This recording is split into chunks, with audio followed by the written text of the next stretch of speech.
This week, the Bismarck Blizzard have a chance to win their 8th state title in the last 10 years, entering the state tournament as a 2 seed. The one big advantage this year is the amount of close games they have found themselves in. 9 of them decided by just 1 goal. That includes a shootout loss to the top seed Fargo Davies last weekend.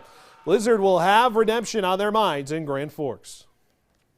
That's one of those things, you don't always have a great start, and sometimes things just don't go your way at the beginning of a hockey game, and you need to have a mentality that it's a full 51 minutes, and you can score 2 goals in 17 minutes if you're down in the third period. So it's been nice that our kids have kind of realized that, and they've been able to focus on making sure that we play a full game. And, so far, so good with some of those overtimes and those shootouts for us.